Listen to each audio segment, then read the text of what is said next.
Welcome back to AI Academy. In this series we are learning about Python for data science.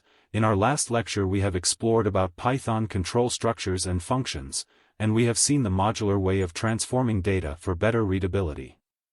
In today's lecture we will discuss about exploratory data analysis. So here we will dive deeper into the dataset we've been working with, starting with a look at frequency tables and two-way tables. These are great tools for beginning to understand the patterns in our data. Next, we'll explore how to extract joint probabilities from these two-way tables. Understanding joint probability is key to grasping how often two events happen at the same time within our dataset. We'll also cover how to calculate marginal and conditional probabilities using the same tables. This will help us see not just the relationship between two variables, but also how each variable behaves in the context of the other. Finally, we'll discuss a concept called correlation. While most of what we've covered today focuses on categorical variables, correlation is crucial when we start dealing with numerical variables. It's all about measuring how closely two variables move in relation to one another.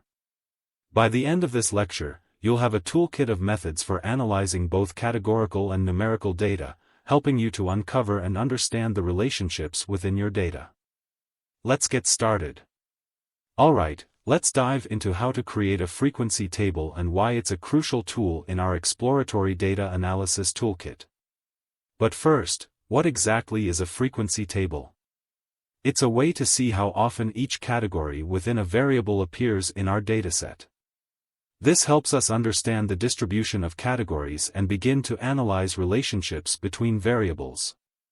Imagine you have a dataset with multiple variables and you're curious about the relationships among them.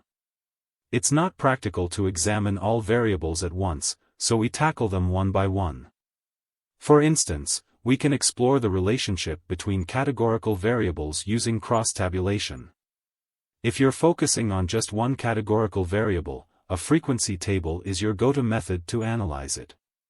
The command used is the pd crosstab, is a function from the pandas library in Python to create a frequency table, which counts the occurrences of each category within a specified column of a data frame. Here's a breakdown of what each part of the code does and how the output is generated. Pd crosstab function is used to compute a simple crosstabulation of two or more factors. It is very useful for summarizing data to observe relationships between categorical variables. Index equals fuel type parameter specifies the index of the resulting table. Here, it uses the fuel type column from the data frame. Each unique value in this column will become a row in the resulting table. Columns equals count. Normally, the columns parameter can be used to provide a second variable to form a two-dimensional table. However, when you use count as the value, pandas doesn't treat this as a column from the data frame but as an instruction to count the occurrences of each unique value in the specified index.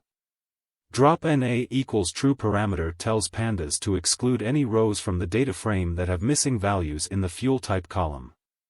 This ensures that the frequency count only includes valid data. So, the output is a data frame with the counts of each unique value in the fuel type column. Each row label corresponds to a unique value found in the fuel type column of the data frame. In this case, there are three types: CNG, diesel, and petrol. The column 0 is an automatically generated column name by pandas, since no specific name was given for the count column in the column's parameter. It represents the count of occurrences.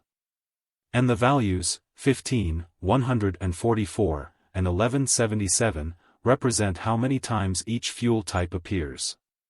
For instance, CNG appears 15 times, diesel appears 144 times, and petrol appears 1177 times.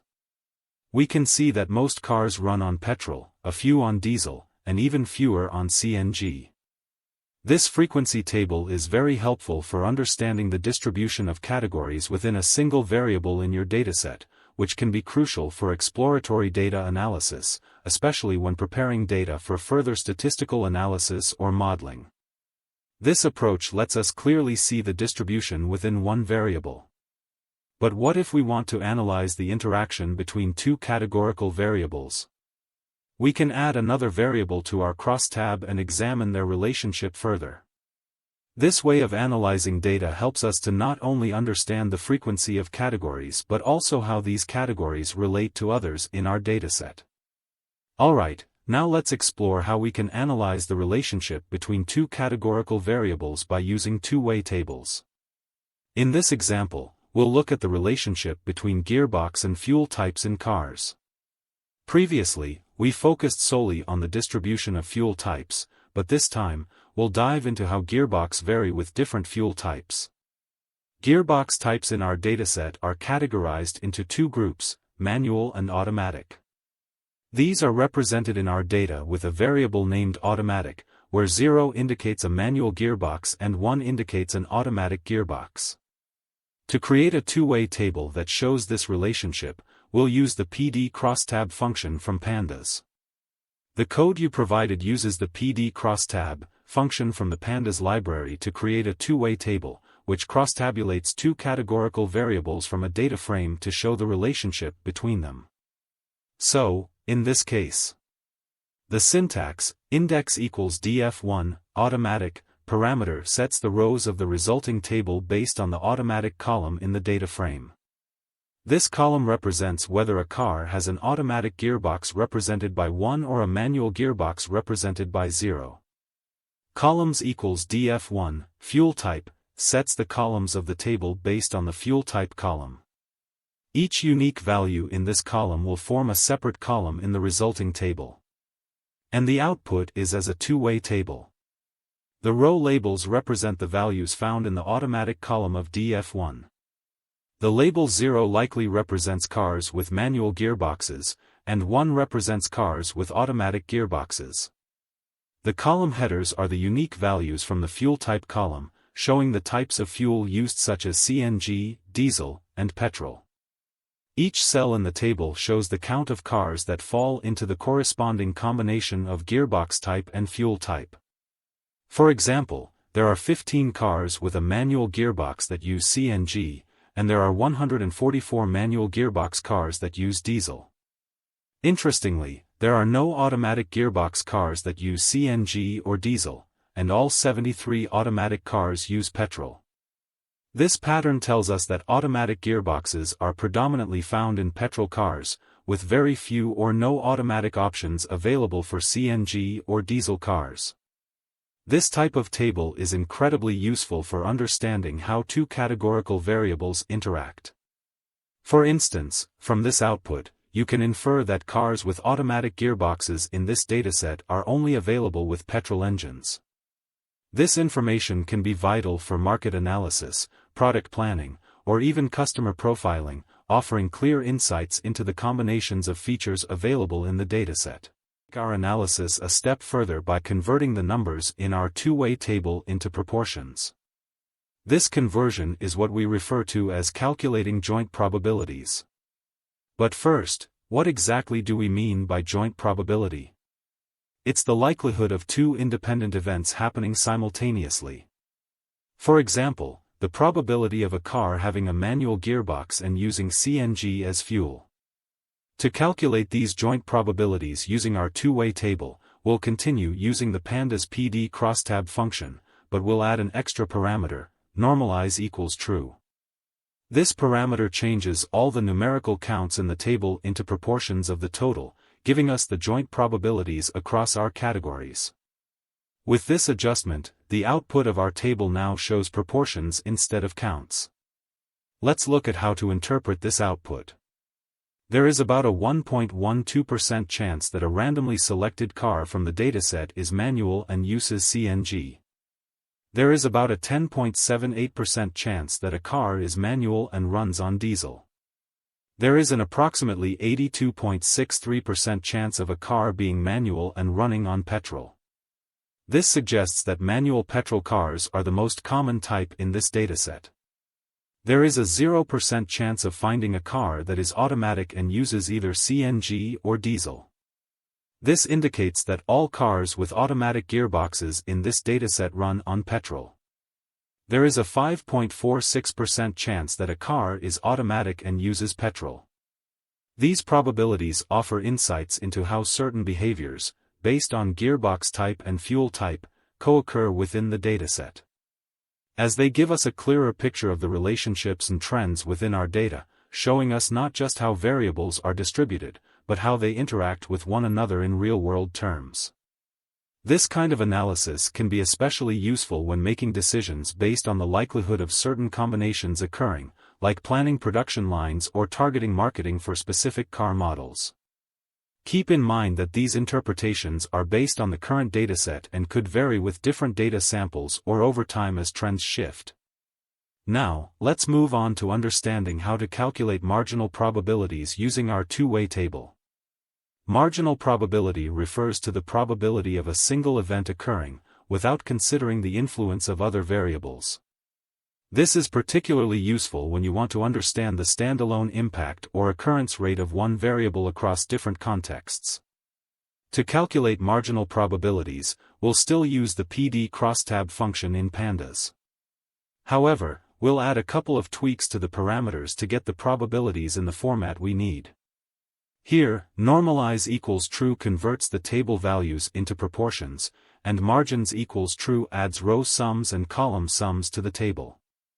These sums are the marginal probabilities, showing the total probability distribution across either rows or columns, irrespective of the other variable. Let's break down the output. Rows representing gearbox. 0 represents manual. The marginal probability of a car being manual, regardless of fuel type, is 94.54%. 1 represents automatic, and the marginal probability of a car being automatic, regardless of fuel type, is 5.46%. And columns representing fuel type. The marginal probability of a car using CNG, regardless of gearbox type, is 1.12%. The marginal probability of a car using diesel, regardless of gearbox type, is 10.78%.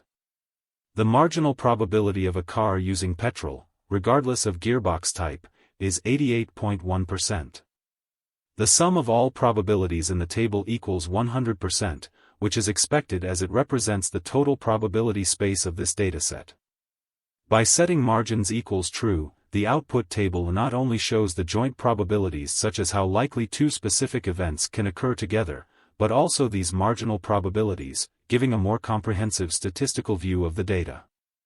This total picture, where the sum of all probabilities equals 1, ensures that we're accounting for all possibilities in our dataset. Now, let's discuss about calculating conditional probabilities using the two-way table. Conditional probability measures the likelihood of an event occurring, given that another specific event has already occurred. It helps us explore dependencies between variables more deeply. To calculate conditional probabilities with Pandas, we still use the pd.crosstab function, but we'll adjust the normalization parameter to focus on one variable at a time. This setup allows us to understand the probability of one event based on the occurrence of another. In this function, setting normalize equals index normalizes the data across each row, each type of gearbox, so the probabilities in each row sum up to 1. This setting is essential for calculating conditional probabilities correctly. Let's interpret the output, rows representing gearbox. 0 represents manual gearbox for which the conditional probabilities for each fuel type given that the gearbox is manual are, as follows. CNG, 1.1876%. Diesel, 11.4014% and petrol, 87.4109%.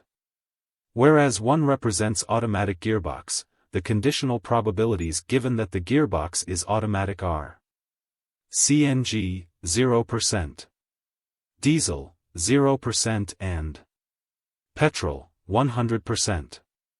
So, 87.41% of the manual cars use petrol, 11.4% are using diesel and 1.19% are using CNG.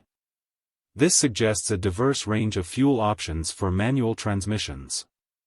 And 100% of automatic cars in this dataset are exclusively using petrol. This indicates a limitation or specific design choice in the dataset where automatic transmissions are only available with petrol engines. By analyzing these conditional probabilities, we can make informed guesses about fuel types based on gearbox configurations. It's a valuable insight for stakeholders in automotive industries, helping to tailor their product lines or marketing strategies to the most likely combinations of features found in cars. Next, to explore the relationship from another angle, for example how gearbox types vary with different fuel types, we adjust our conditional probability calculation by normalizing across the columns of our two-way table. This adjustment helps us understand the probability distribution of gearbox types given a specific fuel type. In this setup, normalize equals columns ensures that the sum of each column is 1, allowing us to analyze the conditional probabilities related to gearbox types for each fuel type. Let's interpret the output based on the conditional probabilities. For CNG cars, the probability that the car has a manual gearbox is 1, indicating that all CNG cars in our dataset are equipped with manual gearboxes. For petrol cars, the probability of having a manual gearbox might be around 93%, showing a very high likelihood that petrol cars will have manual gearboxes. This perspective is particularly useful for understanding how gearbox preferences or configurations might depend on the type of fuel used. For example, the strong association of manual gearboxes with CNG could be due to specific market demands or manufacturing strategies.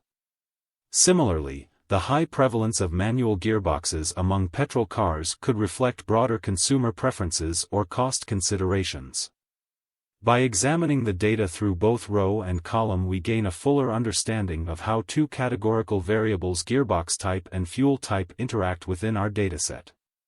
These insights can guide strategic decisions in automotive design and marketing, enhancing the relevance and impact of product offerings. Now, let's shift our focus from categorical variables to understanding the relationship between numerical variables using correlation. Correlation is a statistical measure that describes the strength and direction of a relationship between two numerical variables. When we talk about correlation, there are three types of correlation, such as positive correlation, as one variable increases, so does the other. For example, an increase in a car's weight typically corresponds to an increase in its price. Negative correlation, as one variable increases, the other decreases. For example, as the age of a car increases, its price tends to decrease. No correlation, there is no noticeable pattern in the changes between two variables. And the correlation values range from -1 to +1. Values close to +1 indicate a strong positive correlation. Values close to -1 indicate a strong negative correlation. A value of 0 indicates no correlation. And for visualizing correlation, scatter plots are used. Scatter plots are useful for visually identifying the type of correlation between two variables. A plot showing a clear upward trend indicates positive correlation, while a scattered plot with no clear pattern suggests little to no correlation. For calculating correlation in Python, we use the .surr method from pandas, typically on a data frame that only includes numerical data. Here's how you can filter out categorical variables and compute the correlation matrix. Since our data frame contains both numerical and categorical data, we will create a new variable called numerical data which stores only numerical data by excluding object data type. We will exclude object data type. And to compute the correlation matrix we will use .surr method, and the default method is Pearson. The correlation matrix provides the correlation coefficients between each pair of variables.